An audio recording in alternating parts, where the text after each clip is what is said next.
ఈ లోకంలో ప్రతి వస్తువుకి ఒక రూపం, ఒక లక్షణాలు అనేవి ఉన్నాయి. ప్రతి వస్తువుకి ఒక రూపం, ఒక లక్షణాలు అనేవి ఉన్నాయి. ఉదాహరణకి ఈ మైకు చూస్తే కనుక దీన్ని చూడగానే ఇది ఒక మైకు అని మనం చెప్తున్నాం. దీన్ని చూడగానే దీని యొక్క లక్షణాలను బట్టి, దీని యొక్క రూపాన్ని బట్టి ఇది ఒక బైబిల్ అని చెప్తున్నాం. అలాగే ఒక పక్షిని చూసినప్పుడు ఆ పక్షి యొక్క లక్షణాలను బట్టి, గుణగణాలను బట్టి ఇదిగో ఇది పలానా జాతికి చెందిన పక్షి అని పిలుస్తున్నాం. అలాగే జంతువును చూసినప్పుడు, ఒక కుక్కను చూసినప్పుడు దాని యొక్క లక్షణాలను బట్టి ఇది కుక్క అని చెప్తున్నాం. అలాగే నక్కను చూసినప్పుడు ఇది నక్క అని చెప్తున్నాం. అంటే కుక్కకి నక్కకి తేడా కూడా మనకి తెలుస్తుంది. అంటే ఒక జంతువును చూసినప్పుడు ఆ జంతువు యొక్క లక్షణాలను బట్టి ఇదిగో ఇది పలానా దానికి చెందింది అని మనం చెప్తున్నాం. అలాగే ఏనుగు చూసినప్పుడు ఏనుగు కంటే ఇంత తొండ ఉంటుంది, పెద్ద చెవులు ఉంటాయి, ఇంత దేహం ఉంటుంది. ఇవన్నీ చూడగానే ఇది ఏనుగు అని చెప్తున్నాం. కుక్క బొమ్మ నీకు వేసి చూపించి ఇది ఏనుగు అంటే ఎట్లా ఉంటుంది? నీకేమైనా మైండ్ పోయిందా? ఇది ఏనుగు ఎట్లా అవుతుంది, ఇది కుక్క కదా అంటాం కదా. అలాగే మనిషి అనగానే మనిషికంటూ కొన్ని లక్షణాలు ఉంటాయి. 2 చేతులు ఉంటాయి, 2 కాళ్ళు ఉంటాయి, తలకాయ, కళ్ళు, ముక్కు, నోరు ఇవన్నీ ఉంటాయి. తర్వాత ఇంకా మంచి మనిషి అనగానే అతని యొక్క లక్షణాలు, మంచివాడు, ప్రేమగా చూస్తాడు, మంచిగా మాట్లాడతాడు, ఇట్లాంటివన్నీ లక్షణాలను బట్టి ఇదిగో ఈయన మంచి వ్యక్తి, మంచి మనిషి అంటాం. మరి ఒక పక్షికే కొన్ని లక్షణాలు ఉన్నాయి. మరి జంతువుకి కొన్ని లక్షణాలను బట్టి ఇది జంతువు, పలానా జాతిది, పులి ఇది, సింహం ఇది, ఇది నక్క ఇది అని చెప్తున్నాం. మరి మనిషిని చూడగానే మనిషి యొక్క లక్షణాలను బట్టి ఈయన మనిషి అంటున్నాం. కానీ విచారకరమైన సంగతి ఏంటంటే మరి దేవుని యొక్క లక్షణాలను బట్టి ఈయన దేవుడు అని చెప్పడానికి మనిషికి ఏమీ అర్థం కావట్లా. ఇప్పుడు ఈ లోకంలో ఒక చిన్న పక్షికే లక్షణాలు ఉంటాయి, జంతువుకి లక్షణాలు ఉన్నాయి, మనిషికి లక్షణాలు ఉన్నాయి. దాన్ని బట్టి అది ఏంటి, ఇది ఏంటి అని చెప్తున్నావు. మరి దేవునికంటూ లక్షణాలు లేవా? దేన్ని పడితే అది దేవుడు అనేస్తావా? ఏది పడితే అది దేవుడు అవుద్దా? దేవుడు అవ్వాలి అంటే దేవునికంటూ కొన్ని లక్షణాలు ఉన్నాయి, ఉంటాయి. అవన్నీ ఉంటే ఇదిగో ఆయన దేవుడు. అవి లేనప్పుడు ఆయన దేవుడు కాదు. చాలామంది చెట్టును చూసి దేవుడు అంటారు. మనిషి కంటే తక్కువ స్థాయిలో ఉన్నది ఏది కూడా దైవత్వానికి సంబంధించింది కాదు. నీతో సమానం కానీ, మనిషితో సమానం కానీ, మనిషి కంటే తక్కువ స్థాయిలో ఉంది ఏది కూడా దేవుడు అని అనిపించుకోదు. చెట్టు యొక్క స్థాయి మనిషి కంటే తక్కువ, ఎక్కువ? తక్కువే. మరి జంతువు యొక్క స్థాయి మనిషి కంటే తక్కువే. మరి ఒక రాయి యొక్క స్థాయి మనిషి కంటే తక్కువే. మనిషి కంటే తక్కువ స్థాయిలో ఉంది ఏది కూడా దేవుడు అని అనిపించుకోవడానికి అర్హత లేదు. అసలు దేవుడు అని అనిపించుకోవాలంటే ఏ అర్హతలు ఉంటే, ఏ లక్షణాలు ఉంటే దేవుడు అవుతాడో మనం చూద్దాం. దేవుడు అని ఒక వ్యక్తిని నువ్వు చెప్పాలంటే ఏమి లక్షణాలు నువ్వు దాంట్లో చూడాలి. ఇదిగో పలానా లక్షణాలు ఈయనలో ఉన్నాయి కాబట్టి ఈయన దేవుడు. ఈ దినాల్లో చాలామంది మనుషులను కూడా దేవుడు చేసేస్తున్నారు. ఎన్టీ రామారావు గారు మంచి పనులు చేసి చనిపోయాడు, దేవుడండి ఆయన. రాజశేఖర రెడ్డి గారు మంచి పనులు చేసి చనిపోయాడు, దేవుడండి ఆయన. రమణ గారు మంచి పనులు చేసి చనిపోయాడు, ఎమ్మెల్యేగా, మంత్రిగా, ఆయన దేవుడండి అని వాళ్ళ ఫోటోలు ఇళ్లలో పెట్టుకునే వాళ్ళు ఉన్నారు. మనిషితో ఉన్నంతకాలం మనిషి దేవుడు ఎప్పుడూ కాలేడండి.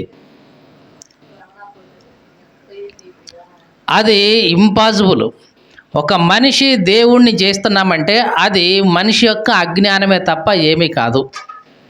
మరి దేవుడు అనాలంటే దేవునికంటూ కొన్ని లక్షణాలు ఉంటాయి. అవి ఏంటి ఈరోజు మనం తెలుసుకుందాం. చూద్దాం, ఒకటి తర్వాత ఒకటి చూద్దాం. దేవునికి స్తోత్రం కలుగును గాక. హల్లెలూయా. మొట్టమొదటిగా దేవునికి ఉన్న లక్షణం ఏంటంటే స్వయంభవుడు, సెల్ఫ్ ఎగ్జిస్టెంట్. ఏమంటున్నాం? స్వయంభవుడు అంటే తనంతటగా తాను వచ్చినవాడు, తనంతటగా తానే ఏర్పడినవాడు. అంతే తప్ప ఆయన్ని ఎవరో పుట్టించలేదు, ఆయన్ని ఎవరో సృష్టించలేదు. ఎవరో ఆయన్ని పుట్టిస్తే, ఎవరో ఆయన్ని సృష్టిస్తే ఆయన దేవుడు ఎట్లా అవుతాడు? ఆయన్ని ఎవరైతే పుట్టించారో, ఎవరైతే సృష్టించారో ఆయన దేవుడు అవుతాడు. మీకు అర్థమైందా?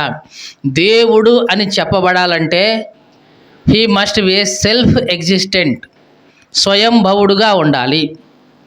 యేసుక్రీస్తులో ఈ లక్షణాన్ని మనం చూస్తున్నాం, స్వయంభవుడు. అదేంటండి, యేసుక్రీస్తు మరియమ్మకు పుట్టాడు కదా అని అనేవాళ్ళు ఉన్నారు. యేసుక్రీస్తు మానవుడిగా ఈ లోకానికి రావడం కోసం మరియ గర్భాన్ని ఆయన ధరించి ఈ లోకానికి వచ్చాడు మనిషిగా. అంతకు మునుపు ఆయన దేవుడే, అంతకు మునుపు కూడా ఆయన ఉన్నవాడే. తరువాత ఆయన మరణం పొంది తిరిగి లేచిన తర్వాత మరలా పరలోకానికి ఆరోహణమయ్యాడు. తర్వాత కూడా ఆయన దేవుడే. కాకపోతే మనిషి యొక్క పాపాన్ని తన శరీరంలో భరించి మనిషి స్థానంలో తాను చనిపోయి ఈ లోకానికి అంతటికి రక్షణ తీసుకురావడం కోసం యేసుక్రీస్తు మరియ గర్భం ద్వారా ఈ లోకానికి శరీరధారిగా వచ్చాడు. రాక మునుపు ఆయన దేవుడే, మళ్ళీ తర్వాత వెళ్ళిన తర్వాత కూడా ఆయన దేవుడే.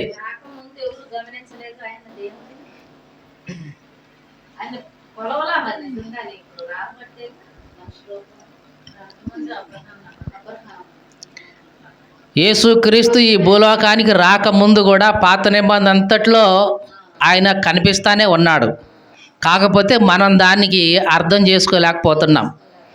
ఇప్పటికీ కూడా బైబిల్లో పాత నిబంధనలో అబ్రహాముకి కనబడింది ఎవరు అనుకుంటున్నారు? యేసుక్రీస్తే. కాకపోతే పాత నిబంధన అంతట్లో యెహోవా దూతగా కనపడుతూ వచ్చాడు. కొన్నిసార్లు యెహోవా అనే పేరుతో కనపడుతూ వచ్చాడు, కొన్నిసార్లు ఆయన దక్షిణ హస్తం అనే పేరుతో కనపడుతూ వచ్చాడు. ఇలా వివిధమైన పేర్లతో యేసుక్రీస్తు యొక్క ప్రత్యక్షతలు ఎన్నో ఉన్నాయి పాత నిబంధనలో. కానీ అవేవి మనకు చెప్పరు, ఎందుకంటే వాళ్ళకి తెలియదు కాబట్టి. యేసు ప్రభు ఒక మాట అన్నాడు, అబ్రహాము పుట్టక మునిపే నేనున్నా. ఈ మాట అనగానే యూదులకి చాలా కంగారేసింది. ఏంటి, అబ్రహాం పుట్టక మునిపే నువ్వు ఉన్నావా అంటే? వాళ్ళ మాటల్లో యేసు ప్రభు యొక్క మాటల్లో వాళ్ళకి ఏం అర్థమైందంటే ఈయన స్వయంభవుడు అన్నమాట, ఈయన దేవుడు అన్నమాట. అంటే దేవునికి తన్ను సమానం చేసుకుంటున్నాడు. అంటే అబ్రహాం పుట్టక మునిపే నేను ఉన్నానంటే దాని అర్థం ఏంటి? యుగాలకు ముందే నేను ఉన్నానని చెప్తున్నాడు ఈయన అని వాళ్ళకి అర్థమయ్యింది. దాన్ని బట్టి ఈయన దేవదోషం చేస్తున్నాడు అని యేసు ప్రభు మీద నిందేస్తున్నారు. నిజానికి అది నింద కాదు, అది నిజమే. అబ్రహాము పుట్టక మునిపే ఆయన ఉన్నాడు. అబ్రహాము ఆయన్ను చూసి కళ్ళారా ఆనందించాడు. యేసు ప్రభు చెప్పాడు, అబ్రహాము మీ పితరుడైన అబ్రహాము నా దినము చూడాలని మిక్కిలి ఆశపడ్డాడు, అది చూసి సంతోషించాడు కూడా అని చెప్పాడు. యేసుక్రీస్తుని అబ్రహాము ఎప్పుడు చూశాడు? మెల్కీసెదెకు రూపంలో వచ్చినప్పుడే చూశాడు. ఆ మెల్కీసెదెకు రూపంలోనే యేసుక్రీస్తు దర్శనమిచ్చి అబ్రహామును హెచ్చరించి అబ్రహామును దీవించి వెళ్ళిపోయాడు. అబ్రహామునే దీవించే అంత గొప్పవాడు ఎవరు అనుకున్నారేంటి? దేవునికి స్తోత్రం కలుగును గాక. హల్లెలూయా. కాబట్టి యేసుక్రీస్తు స్వయంభవుడు. ఈ లోకానికి మానవుడిగా రావడానికి ఆయన మరి యొక్క గర్భాన్ని ధరించాడు, కానీ రాకముందు ఆయన స్వయంభవుడే. వచ్చిన తర్వాత పరలోకానికి వెళ్ళి ఎప్పటికీ కూడా ఆయన స్వయంభవుడే. ఆయన్ని ఎవరు సృష్టించలేదు, ఆయన్ని ఎవరు పుట్టించలేదు. కాబట్టి దేవుని యొక్క మొట్టమొదటి లక్షణమైన స్వయంభవుడు, సెల్ఫ్ ఎగ్జిస్టెన్స్, అది ఎవరికి అంటే యేసుక్రీస్తుకు ఉన్నది. దేవునికి స్తోత్రం కలుగును గాక. హల్లెలూయా.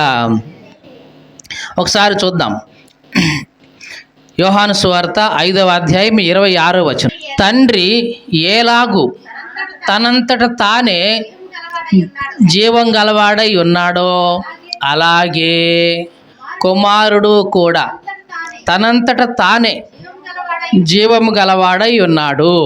జాగ్రత్తగా చూడండి. తండ్రి తనంతట తానే ఎట్లా జీవం కలిగిన వాడుగా ఉన్నాడో కుమారుడు కూడా తనంతట తానే జీవము కలిగి ఉన్నాడు. అంతేగాని తండ్రి ఆ జీవాన్ని తనకు ఇవ్వలేదు, ఇంకెవరో ఆ జీవాన్ని ఇవ్వలేదు. తనంతట తానే జీవం కలిగిన వాడు యేసుక్రీస్తు. మరి తండ్రి కూడా తనంతట తానే జీవం కలిగిన వాడు. ఆ తండ్రి లాగానే ఇదిగో కుమారుడు కూడా తనంతట తానే జీవం కలిగిన వాడు. ఎవరో జీవం ఇస్తే తీసుకొని వచ్చిన వాడైతే కాదు అని యేసుక్రీస్తు స్వయంగా చెప్తున్నాడు. చూడండి, నేను స్వయంగా జీవం కలిగిన వాడిని కాబట్టి ఆ జీవాన్ని ఎదుటి వాళ్ళకి ఇవ్వడానికి ఏ ఇబ్బంది లేదు. మీకు అర్థమవుతుందండి?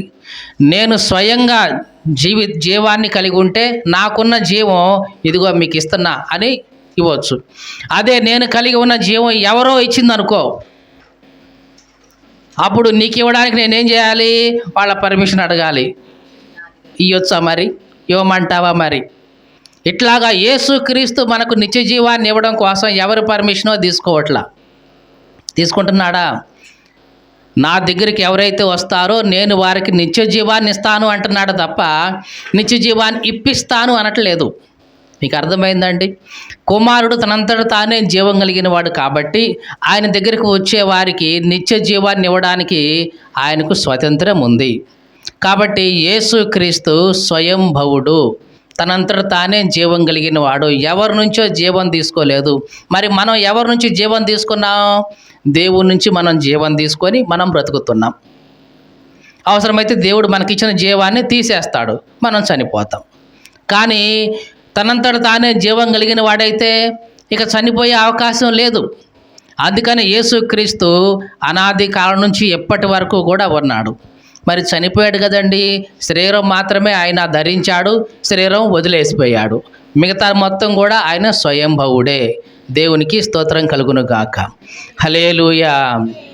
కాబట్టి దేవునికి ఉండాల్సిన మొట్టమొదటి లక్షణం ఏంటంటే స్వయంభవుడు, తనంతట తానే ఉన్నవాడు. కాబట్టి ఈ లక్షణాన్ని ఈ లోకంలో ఉన్న దేవుళ్ళు దేవతలు అనబడిన వారందరికీ ఆపాదించి చూడండి. ఎవరైతే స్వయంభవులో వాళ్ళు మాత్రమే దేవుడు అనడానికి అర్హత కలిగిన వాళ్ళు. దేవునికి స్తోత్రం కలుగును గాక. హల్లెలూయా. ఇక దైవత్వంలో ఉన్న ఇంకొక లక్షణం ఏంటంటే నిర్వికారుడు. ఏ లక్షణం అంటున్నాం? నిర్వికారుడు. నిర్ అంటే లేకుండా ఉండడం, వికారుడు ఆకారుడు కాదు, వికారుడు. వికారుడు అంటే చపలత్వం లేనివాడు, చంచలత్వం లేనివాడు, అస్థిరత్వంగా ఉన్నవాడు కాదు, స్థిరంగా ఉన్నవాడని, స్థిరమైన వాడని, అంటే మార్పు లేని వాడని, కాలాన్ని బట్టి మారిపోయేవాడు కాదు అని. యుగానికి ఒకళ్ళలాగా ఆ యుగంలో ఒకళ్ళు ఈ యుగంలో ఒకళ్ళని కాలాన్ని బట్టి మారిపోయేవాడు కాదు. నిర్వికారుడు. వికారం అంటే చలించిపోవడం, కదిలిపోవడం. మనం అప్పుడప్పుడు ఈ మాట వాడుతూ ఉంటాం, కడుపులో బాగా వికారంగా ఉన్నట్టుందండి. కడుపులో ఎట్లుందంట అంటే ఏందంట, కడుపులో బాగా కదులుతుంది, అటు ఇటు అటు ఇటు ఏదో తిరుగుతున్నట్టుగా ఉంది, కదిలిపోతున్నట్టుగా ఉంది. అందుకని మనం ఏమంటాం? వికారంగా ఉందండి కడుపులో. ఇట్లాగా వికారుడు అంటే కదిలేవాడు, మార్పు చెందేవాడు, అటు ఇటు ఊగిసలాడుతూ ఉండేవాడు. దేవుడు ఎప్పుడూ కూడా స్థిరమైన వాడే. తరములో ఒకసారి, యుగంలో ఒకసారి మారిపోతూ ఉండేవాడైతే కాదు. యేసుక్రీస్తు నిర్వికారుడు. అనాది నుంచి ఇప్పటి వరకు కూడా ఆయన మార్పు లేనివాడు.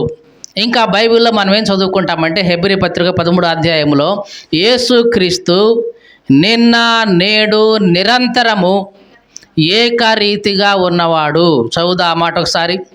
హెబ్రీ పత్రిక 13వ అధ్యాయం 8వ వచనం. త్వరగా తీద్దాం. యేసుక్రీస్తు నిన్న అంటే గతించిపోయిన కాలం, నేడు అంటే జరుగుతున్న కాలం ఒకటే రీతిగా ఉన్నాడు. మీకు అర్థమైందండి? అవును, యుగ యుగములకు ఒక్కటే రీతిగా ఉండును. యుగ యుగములకు అంటే ఆ యుగంలో ఒక రూపం, ఈ యుగంలో ఇంకొక రూపం, ఆ యుగంలో ఇంకొక రూపం, ఇట్లాగా యుగాలను బట్టి మారిపోయేవాడు కాదు. మొదటి యుగం నుంచి ఎట్లా ఉన్నాడో చివరి యుగం వరకు కూడా అట్లాగే ఉన్నాడు, ఉంటాడు. ఇది దేవుని యొక్క లక్షణం. నిర్వికారుడు, వికారము లేనివాడు అంటే మార్పు లేనివాడు, కాలాన్ని బట్టి మారిపోయేవాడు కాదు, యుగాన్ని బట్టి మారిపోయేవాడు కాదు, మనుషులు పాపం పెరిగిపోతుంది కదా అని చెప్పి మారిపోయేవాడు కాదు. ఏ కాలమైనా ఏ యుగమైనా సరే ఒకే రీతిగా ఉండేవాడు. ఇది దేవుని యొక్క లక్షణం. కాబట్టి 2 లక్షణాలు మనం చూస్తున్నాం. దేవుని యొక్క మొదటి లక్షణం ఏమంటున్నాం? స్వయంభవుడు, సెల్ఫ్ ఎగ్జిస్టెంట్. రెండవది ఏమంటున్నాం? నిర్వికారుడు, ఇమ్యూటబుల్ అంటే కదలకుండా ఉండేవాడు, స్థిరంగా ఉండేవాడు, మార్పు లేనివాడు. కాలాలు మారిపోవచ్చు, యుగాలు మారిపోవచ్చు, తరాలు మారిపోవచ్చు, మారకుండా ఉన్నవాడే నిజంగా దేవుడు. కాలాన్ని బట్టి మనిషి మారతాడు, కానీ దేవుడు మారడు. మీకు అర్థమైందండి? మనుషులైతే కనుక మారిపోతారు కాలాన్ని బట్టి, కానీ దేవుడైతే మారడు, మార్పు లేనివాడు. అలాంటి వాడే దేవుడు అనడానికి అర్హత కలిగినవాడు. కాబట్టి యేసుక్రీస్తులో ఈ లక్షణాలు మనం చూస్తున్నాం. నిన్న నేడు నిరంతరము ఏకరీతిగా ఉన్నవాడు, యుగ యుగములకు కూడా ఒకే రీతిగా ఉంటాడు అని కూడా మనం చదువుకున్నాం. కాబట్టి యేసుక్రీస్తు దేవుడు, ఇటువంటి దీంట్లో సందేహం లేనే లేదు. ఇంకా చూద్దాం. తర్వాత దేవునికి ఉండాల్సిన ఇంకొక లక్షణం ఏంటంటే ఆయన నిత్యుడు. ఏమంటున్నాం? నిత్యుడు, ఎటర్నల్, శాశ్వతంగా ఉండేవాడు. అనాది కాలం నుంచి యుగాంతం వరకు కూడా శాశ్వత కాలం వరకు ఉండేవాడు. కొంతకాలం ఉండి మళ్ళీ పోయి మళ్ళీ వచ్చేవాడు కాదు. యుగాంతం వరకు ఒకటే రీతిగా ఒకే విధంగా ఉండేవాడు. దేవునికి ఒక కాల పరిమితి అంటూ ఏమీ లేదు. మీకు అర్థమైందండి? దేవునికి ఒక కాల పరిమితి అంటూ ఏమీ లేదు. చాలామంది అనుకుంటారు యేసుక్రీస్తు మొన్న ఈ మధ్య వచ్చినోడే కదండి. ఎన్ని సంవత్సరాలు అంటే 2000 సంవత్సరాల కింద మొన్న ఈ మధ్య వచ్చినోడే కదండి. వాళ్ళకి తెలియక అజ్ఞానంగా మాట్లాడుతున్న మాటలు ఇవి. ఆయన శరీరధారిగా వచ్చాడు 2000 సంవత్సరాల క్రితం. శరీరధారిగా రాక మునుపు ఆయన దేవుడుగానే ఉన్నాడు. నీకు చేతనైతే చూడగలిగితే బైబిల్ మొత్తం చదివి చూడు. పాత నిబంధన అంతట్లో ఆయన యొక్క ప్రత్యక్షత ఎట్లా ఉంటుందో చూడు. పాత నిబంధనలో యెహోవా అని పిలువబడిన ఆ పేరు ఎవరిదంటే యేసుక్రీస్తుదే. నిజానికి యెహోవా అనే పేరు లేదు పరిశుద్ధ గ్రంథంలో. యావే అనే పేరు లేదు, ఊరికి అట్లాగా చొప్పించారు. యోద్ హే, వావ్ హే అనే హీబ్రూ లెటర్స్ మాత్రమే ఉన్నాయి. యోద్ అంటే చెప్పాను కదా చెయ్యి, హే అంటే చూడు, వావ్ అంటే నెయిల్ అంటే శీల మేకు, హే అంటే మళ్ళీ చూడు అంటే చెయ్యి చూడు, మేకు చూడు. ఈ 4 అక్షరాల యొక్క అర్థం అది. దాన్ని వాళ్ళు ఏం చేశారంటే ఆ వైకి డబ్ల్యూకి హెచ్కి మధ్యలో ఏ పెట్టారు, తర్వాత డబ్ల్యూకి హెచ్ మధ్యలో ఈ పెట్టి యావే అని ఒక పేరు క్రియేట్ చేశారు. దాన్ని జెహోవా అని ఇంగ్లీష్లో ట్రాన్స్లేషన్ చేశారు, యెహోవా అని తెలుగులో ట్రాన్స్లేషన్ చేశారు. నిజానికి ఆ పేరు పరిశుద్ధ గ్రంథంలో లేనే లేదు. యోద్ హే, వావ్ హే అంటే చెయ్యి చూడు, మేకు చూడు అంటే ఎవరిని ఉద్దేశించింది ఇది? యేసుక్రీస్తు యొక్క సంక్షిప్త నామం పరిశుద్ధ గ్రంథంలో ఆది కాండం నుంచి వాడబడుతూ వచ్చింది. ఇది తెలియక చాలామంది యేసుక్రీస్తు మన్ని మధ్య వచ్చినవాడే కదండి అనేవాళ్ళు అజ్ఞానులు. దేవునికి స్తోత్రం కలుగును గాక. హల్లెలూయా. కాబట్టి దేవుని యొక్క ఇంకొక లక్షణం ఏంటి? నిత్యుడు. ఆయన ఎప్పుడు కూడా నిత్యత్వం ఉండేవాడు. ఏదో కొన్ని సంవత్సరాలు ఉండి మాయమైపోయేవాడు కాదు. కొన్ని సంవత్సరాలు ఉండి చనిపోయి ఇక లేడీనా అని అనిపించేవాడైతే కాదు. యోహాను సువార్త 8వ అధ్యాయం 58వ వచనం చూస్తున్నాం.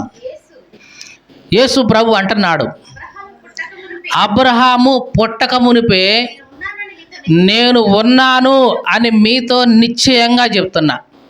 యేసు ప్రభు ఏమంటున్నాడు? అబ్రహాము పుట్టక మునిపే నేను ఉన్నా. మనమేమనుకుంటాం? యేసు ప్రభు మన ఈ మధ్య కదండి వచ్చింది అనుకుంటాం. కానీ యేసు ప్రభు స్వయంగా ఏం చెప్తున్నాడు? అబ్రహాము పుట్టక మునిపే నేను ఉన్నానయ్యా. నా దినము చూడాలని అబ్రహాము చాలా ఆశపడ్డాడు, చూశాడు, నన్ను సంతోషించాడయ్యా అని అబ్రహాము గురించి యేసుక్రీస్తు స్వయంగా చెప్తున్న మాటలు. అబ్రహాము కంటే నేను ముందున్నవాడని, అంటే ఇదిగో దైవత్వంగా దేవుడిగా నేను ఎప్పుడో ఉన్నాను, ఇప్పుడు నన్ను నేను కనబరుచుకోవడం కోసం శరీరం ధరించుకొని మీ మధ్యకు వచ్చాను అంతే. ఇది యేసుక్రీస్తు చెప్తున్న మాటలు. ప్రకటన గ్రంథంలో యేసుక్రీస్తు ఒక మాట అంటాడు, ఆల్ఫాయు ఒమేగాయు నేనే. ప్రకటన గ్రంథం 1వ అధ్యాయం 8వ వచనం చదువుదాం. ఆల్ఫాయు ఒమేగాయు నేనే. యేసు ప్రభు ఏమంటున్నాడు? ఆల్ఫాయు నేనే, ఒమేగాయు నేనే. ఎందుకు ఆల్ఫా అంటే ఏంటి, ఒమేగా అంటే ఏంటి? గ్రీకులో మొత్తం 24 అక్షరాలు ఉంటాయి. మనకి తెలుగులో ఎన్ని ఉంటాయి అక్షరాలు? 56 ఉంటాయి. ఇలా ఉంటాం కదా, మొత్తం 56 ఉంటాయి. అదే గ్రీకులో అయితే కనుక మొత్తం ఎన్ని ఉంటాయి? 24 ఉంటాయి. మరి ఇంగ్లీష్లో అయితే, ఇంగ్లీష్లో ఎన్ని ఉంటాయి? ఏబిసిడీలు జెడ్ వరకు 26 ఉంటాయి. గ్రీకులు అయితే 24 ఉంటాయి. హీబ్రూలు అయితే 22 ఉంటాయి. గ్రీకులో 24 అక్షరాలు ఉంటే ఆ 24 అక్షరాల్లో మొట్టమొదటి అక్షరం ఏంటంటే ఆల్ఫా. ఆల్ఫాతో బిగిన్ అవుతుంది. తర్వాత ఆల్ఫా, బీటా, గామా ఇవన్నీ చెప్పుకుంటూ లాస్ట్కి వచ్చేటప్పటికి ఒమేగాతో ఎండ్ అయిపోతుంది. ఆల్ఫా అనేది మొదటి అక్షరం, ఒమేగా అనేది చివరి అక్షరం. మనకి ఇంగ్లీష్ భాషలో చెప్పాలంటే ఏ టు జెడ్. ఏ నేనే, జెడ్ నేనే. ఇది తెలుగులో అయితే కనుక ఆ నేనే, బండిరా కూడా నేనే. అంటే నేనే మొదట, నేనే చివర, నాకంటే ముందు ఎవరు లేరు, నాకంటే తర్వాత ఎవరు ఉండరు, ఈ మధ్యలో వచ్చిన వాళ్ళే మీరంతా ఎవరైనా సరే. ఇది యేసు ప్రభు చెప్తున్న మాట. నేనే ఆల్ఫా అంటే నేనే మొట్టమొదటి వాడు, నాకంటే ఇక ముందు ఎవరు లేరు. నేనే ఒమేగా, నేనే లాస్ట్లో, ఇక నా తర్వాత ఇంకెవరు ఉండరు. ఈ మధ్యలో వచ్చిన వాళ్ళే ఇదంతా కూడా మీరు. అంటే యేసుక్రీస్తు తానే చెప్తున్నాడు, నేనే ఆల్ఫా, నేనే ఒమేగా. ఇక మధ్యలో ఇంక వచ్చిన వాళ్ళే మీరు అందరూ, నా ముందు కానీ నా తర్వాత కానీ ఎవరూ లేరు. దేవునికి స్తోత్రం కలుగును గాక. హల్లెలూయా. అంటే యేసుక్రీస్తు ఏం చెప్తున్నాడు? నిత్యుడిని నేనే, నిత్యత్వం కలిగిన వాడిని నేనే, నాకు ముందు కానీ నా తర్వాత కానీ ఎవరు లేరు, ఉండరు కూడా. అంటే యేసుక్రీస్తు ఎవరు? నిత్యుడు, ఎటర్నల్. కాబట్టి దేవుని యొక్క లక్షణాలు 3 చూసాం. ఏమిటి అది? మొదటగా స్వయంభవుడు, రెండవది నిర్వికారుడు అంటే కదలకుండా ఉన్నవాడు, మార్పు లేనివాడు. మూడవది ఏం చూసాం? నిత్యత్వం ఉండేవాడు, నిత్యుడుగా ఉండేవాడు. ఈ 3 లక్షణాలు విన్న 3 లక్షణాలు జాగ్రత్తగా ఆలోచించండి. ఎవరికైతే ఉంటాయో వాళ్ళు మాత్రమే దైవత్వం కలిగిన వాళ్ళు, వాళ్ళే దేవుడు అని పిలవాలి. ఎవరిని పడితే వాళ్ళని దేవుడు అని పిలిస్తే అది దైవ దోషణ అవుతుంది. మీకు అర్థమైందండి? ఎవరిని పడితే వాళ్ళని దేవుడు అని పిలవకూడదండి. అట్లాగా పిలిస్తే ఏమిటంట? దైవ దోషణ అంటే దేవుణ్ణే దూషించినట్లు అవుద్ది అన్నమాట. అతను మనిషే కావచ్చు, ఇంక ఎవరే కావచ్చు, చెట్టే కానివ్వండి, రాయికి పొట్టే, ఏదైనా సరే దేవునికి చెందాల్సిన ఆ దైవం అనే మాట ఇంక ఎవరికన్నా అందిస్తే, ఎవరికన్నా పిలిస్తే కనుక దేవుణ్ణి దూషించినట్లే, దైవ దోషణే అవుతుంది. ఇక 4వదిగా దైవత్వంలో ఉన్న ఇంకొక లక్షణం ఏంటంటే పరిశుద్ధుడు. ఎట్లుండాలి? దేవుడు అని పిలువబడుతున్న వాళ్ళు ఎట్లుండాలి? పరిశుద్ధంగా ఉండాలి, పరిశుద్ధంగా బ్రతికి ఉండాలి, పరిశుద్ధంగా జీవించి ఉండాలి. అంటే కామ, క్రోధ, లోభ, మోహ, మదమత్సరములు అరిషడ్ వర్గాలు అంటాం. కామం ఉండకూడదు, క్రోధం ఉండకూడదు, లోభం ఉండకూడదు, మోహం ఉండకూడదు, మదం ఉండకూడదు, మత్సరం ఉండకూడదు. ఇవి ఏవి కూడా వాళ్ళలో ఉండకుండా ఉంటేనే హీ ఈజ్ ద గాడ్. వీటిలో ఏ లక్షణమైనా సరే ఉంటే గనక దేవుడు అని అనిపించుకోవడానికి తగినవాడు కాదు. వివాహం జరిగింది అంటే వాళ్ళలో ఏమున్నట్లు? కామం అనేది కనిపిస్తూనే ఉంటుంది. కాబట్టి వాళ్ళు దేవుడు అనడానికి అర్హత కలిగిన వాళ్ళైతే కాదు. ఇట్లాగా దేవుడు అర్హత కలిగి ఉండాలి అంటే పరిశుద్ధుడై ఉండాలి. ఆ పరిశుద్ధత కలిగిన వాడే దేవుడు. యేసుక్రీస్తు ఘంటాపదంగా చెప్పాడు, నాలో పాపం ఉన్నదని మీలో ఎవడు స్థాపించును? చూపించండి. మాటలో కానీ ఇంకా క్రియలో కానీ ఎక్కడైనా సరే నాలో పాపం ఉన్నదని చెప్పగలిగే వాడెవడు? చూపించండి. ఒక్కడు కూడా ముందుకు రాలేదు. యేసుక్రీస్తుని గురించి దేవదూతలు కూడా పరలోకంలో పరిశుద్ధుడు పరిశుద్ధుడు పరిశుద్ధుడు అని స్తుతిస్తూ ఉన్నారు. కాబట్టి యేసుక్రీస్తు మాత్రమే దేవుడుగా ఉండడానికి లక్షణాలు కలిగినవాడు. ఇంకా దేవుని యొక్క ఇంకొక లక్షణం ఏంటంటే సార్వభౌమత్వం. ఏమిటంట? సార్వభౌముడు, సావరీనిటీ. అంటే ఈ విశ్వానికి మొత్తానికి కూడా అధికారం కలిగినవాడు. ఈ లోకంలో దేవుళ్ళు దేవతలు అని చెప్పబడుతున్న వాళ్ళు పరిమితమైన వాళ్ళు. గ్రామ దేవత, ఎలవేల్పు అంట. ఎలవేల్పు అంటే ఈ ఇంటి వరకే ఆమె దేవత. ఇంటికో దేవత, వీధికో దేవత, గ్రామానికో దేవుడు, ఇట్లాగే ఏమీ లేడు. దేవుడు అనే పదం ఉందంటే హీ ఈజ్ సావరినిటీ, సార్వభౌమ అధికారం కలిగి ఉన్నవాడే దేవుడు. సార్వభౌమ అధికారం అంటే ఈ దేశంలో ఆ దేశం, ఆ దేశం ఈ దేశం అని కాకుండా ప్రపంచాన్ని మొత్తాన్ని కూడా అధికారం కలిగిన వాడే దేవుడు. ఒక ప్రపంచమే కాదు, ఈ విశ్వమంతటి మీద అధికారం కలిగిన వాడే దేవుడు. ఈ విశ్వం అంటే భూమి మీద అధికారం ఉండాలి, ఆకాశం మీద అధికారం ఉండాలి, నక్షత్రాల మీద అధికారం ఉండాలి. ఎక్కడైనా సరే అన్నిటి మీద అధికారం కలిగిన వాడే దేవుడు. యేసుక్రీస్తు వీటన్నిటి మీద అధికారం కలిగిన వాడు. నక్షత్రాల మీద ఆయనకు అధికారం ఉంది, గాలి మీద ఆయనకు అధికారం ఉంది, సముద్రం మీద ఆయనకు అధికారం ఉంది. మనకు తెలుసు కదా, సముద్రమా ఆగిపో అంటే ఆగిపోయింది, గాలి నిమ్మలంగా ఉండు అంటే నిమ్మలమైపోయింది. ఇట్లాగా ఈ ప్రకృతి అంతటి మీద అధికారం కలిగిన వాడే, ఈ విశ్వమంతటి మీద అధికారం కలిగిన వాడే దేవుడు. అంటే దేవుడు అంటే సార్వభౌమ అధికారం కలిగిన వాడు. ఇక 6వ లక్షణాన్ని చూస్తున్నాం. దేవుడు అంటే గనక ఎటువంటి వాడై ఉండాలంటే సర్వశక్తిమంతుడై ఉండాలి. ఏమై ఉండాలి? సర్వశక్తిమంతుడు, ఒమ్ని పొటెంట్. అంటే ఏదైనా చేయడానికి శక్తి కలిగిన వాడై ఉండాలి. ఆ సర్వశక్తిమంతుడు అంటే ఇక ఎవరి మీద ఆధారపడి ఉండేవాడు కాదు, ఎవరైనా సహాయం చేస్తే పోదామనుకునేవాడు కాదు, తనంతట తానే ఏదైనా సరే చేయగలిగి ఉండేవాడు. యేసుక్రీస్తు అనాది నుంచి ఎప్పటి వరకు కూడా ఇదిగో సర్వశక్తిమంతుడుగానే ఉన్నాడు. పాత నిబంధనలో నేను సర్వశక్తి గలవాడను, నాకు అసాధ్యమైనది ఏదైనా ఉండునా అని యేసుక్రీస్తు అన్నాడు. తర్వాత క్రొత్త నిబంధనకు వచ్చిన తర్వాత మనుషులకు ఏదైతే అసాధ్యం అనుకుంటున్నారో అది నాకు సులభ సాధ్యం. ఏమన్నాడు యేసు ప్రభు? నమ్ముట నీ వలనైతే, చెప్పండి, నమ్ము వానికి అంటే నీకు కాదు, ఎవరినైతే నువ్వు నమ్ముతున్నావో ఆయనకు సమస్తము సాధ్యమే, ఆయన చేయగలడు, సర్వశక్తిమంతుడు. తర్వాత దేవునికి ఉండాల్సిన ఇంకొక లక్షణం ఏంటంటే సర్వవ్యాపి. ఏమంటున్నాం? సర్వవ్యాపి, ఓమ్ని ప్రజెంట్.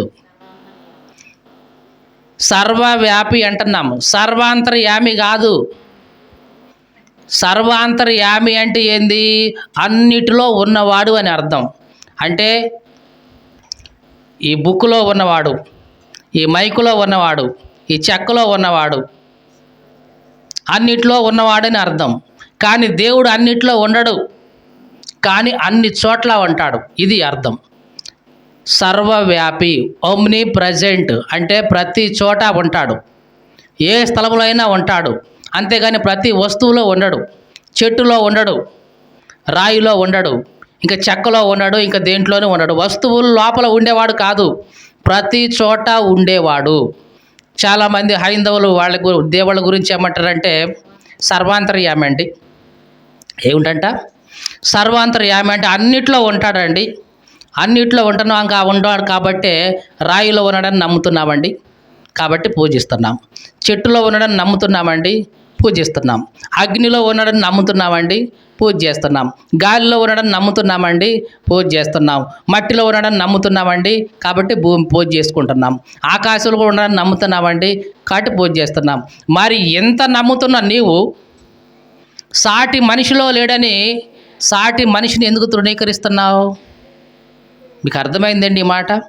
రాయిలో దేవుడు ఉన్నాడని నమ్ముతున్నావు, మంచిదే. చెట్టులో దేవుడు ఉన్నాడని నమ్ముతున్నావు. మరి నీతో పాటు ఉన్న సాటి మనిషిలో దేవుడు ఉన్నాడని నమ్మి ఆయన కూడా నువ్వు ఎందుకు పూజ చేయట్లేదు? దీనికి ఏం సమాధానం చెప్పం. సాటి మనిషిని మాత్రం ఏం చేస్తాం? కులం పేరుతో పక్కన పెట్టేస్తాం, మతం పేరుతో పక్కన పెట్టేస్తాం, జాతి పేరుతో దూషణ పెట్టి పక్కన పెట్టేస్తాం.